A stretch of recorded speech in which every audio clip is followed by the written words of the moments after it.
Carole Moleti, lives in New York City, thus explaining her fascination with all things paranormal and urban fantasy. Her nonfiction focuses on healthcare, politics, and women's issues, but her first love is writing science fiction and fantasy because walking through those is less painful than running into them.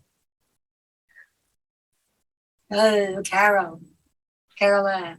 So in this excerpt, oh, by the way, I do have free giveaways if you subscribe to my newsletter, and I do have giveaways in the form, I think it's 2 copies of the book, so hopefully you'll take advantage of that.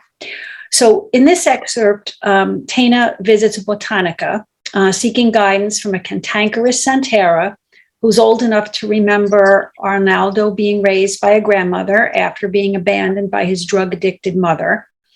She recalls Tana's mother visiting the shop for magical supplies and rejecting the Santera's visions of fire and death of not only herself, but her entire family. Why had Tana been spared? The legal system had failed to find those responsible. Witchcraft, Santeria, voodoo. Tana would use whatever means she could to find them. Josefa's chin bobbed against her chest as if she was asleep. Tana pushed the cards back toward the Santera, not daring to disturb the seance. She watched the lacy hands on a gold clock adorned with fake flowers and butterflies move minute by minute, taking far too long to tick off 5 small lines. Josefa snapped back to awareness. It looked like a doctor giving a terminal diagnosis shrouded her face. Monday. Beware on Mondays. Alugia's day. Put his makuto on your altar and stones from the park from near that big rock your kind like so much. Sprinkle some rum over it and burn avocado leaves. Just the name conjured visions of fire of evil. Fear licked Tana's insides. He's the devil, isn't he? Elugia walks among the dead, controls the crossroads, metes out justice. I know I must fight Josefa, but can I propitiate a more gentle Orisha? No. Be vigilant on Mondays, the day Elugia rules. Josefa rocked gently side to side. Why not Oya? She's a warrior with power over spirits and the dead. Even as she begged like a spoiled child, Tana knew the answer was no. One did not choose Los Santos. Los Santos chose them. She was being directed to worship the saint whose colors were that of fire, her ultimate fear, the very thing that had stolen her family. After what seemed like many minutes, Josefa spoke. Serena and Arnaldo both declined my advice and tried spellcasting to drive evil away. Your mother, too.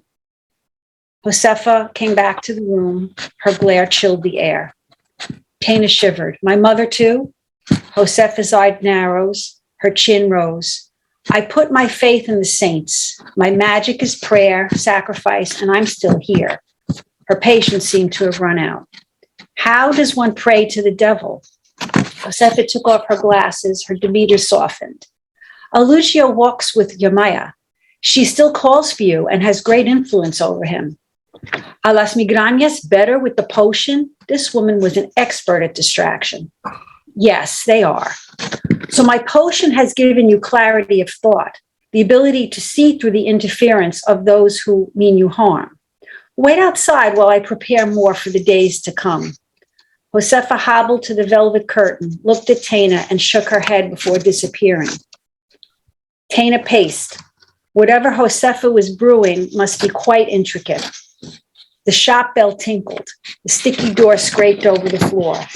The woman she'd met in the park entered. The sparkling bronze-colored fabric of her skin so tight over her ample hips it was a wonder she could walk. Bead necklaces adorned her neck, draping gracefully over the brown blouse, interwoven with gold thread that made her sparkle like a jewel. She held her head high, wrapped in a matching turban like a princess. Tana's heart lightened. Blessed be Yoruba. Blessings to you, Miss Tana. Where is Miss Josefa? Tana's eyes were drawn to the beads around the woman's neck, adorned with carvings of skulls and other ghoulish icons. She's making me a potion for female troubles and migrañas. Ah, yes, doing magic will cause that. Yoruba spoke with no malice, no judgment in her voice. But the spells I cast leave people with headaches and female troubles. She chuckled. No, this wasn't a like mind. You favor this? Yoruba picked up Elugia's head, having sensed Tana's gaze on the half-black, half-red face with seashell eyes. No, he frightens me. There is demon and angel in all of us. The exotic dialect conveyed a special eloquence to Yoruba's words. Josefa shuffled in and nodded to the two of them. She held a small brown bottle and a 7-day candle with the same arrow-headed black and red icon stenciled on the front. How can I help you, Senora? I need these, please, madame. Yoruba handed her a list. Josefa read it and raised her eyebrows. Un momento. Let me pack up Tana's things. She cackled. Don't want to mix any of these in by mistake. There was no coincidence the three of them had come here together today. Synchronicity was a sign from the goddess to proceed. Josefa, I met Yoruba near Ritual Rock a few weeks ago. That park is a magnet for those craving filth and depraved orgies. Josefa's dislike of public displays and of magic was embedded deep. There is great power there if one knows how to control it. Yoruba's teeth gleamed. Josefa always ignored what she didn't want to hear. She dropped a ball encrusted with black and red beads into Tana's left hand, then fixed an azabache bracelet dangling a red fist on the right. This will quell the jealousy, the mal de ojos circulating around those men. The minute Josefa's hand left hers, a stabbing pain took the left side of Tana's neck. She dropped the makuto. Josefa packed the candle, the potion, and the beaded ball in a brown bag. $30 for the reading and supplies. Tana's fingers still tingled, and she had trouble grasping the bills in her wallet. Thank you. She pulled on the door. It didn't open. She tugged again with her entire weight, but it refused to budge, trapping her in a hive of dark magic. Panic ricocheted between her shoulders like ping pong balls.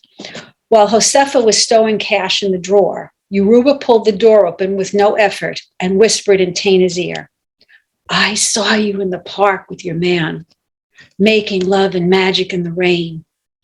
Don't be afraid to dance with the demons, Miss Tana. But when you don't like the music, stop dancing. Tana forced herself not to run. Back to you, Sarah.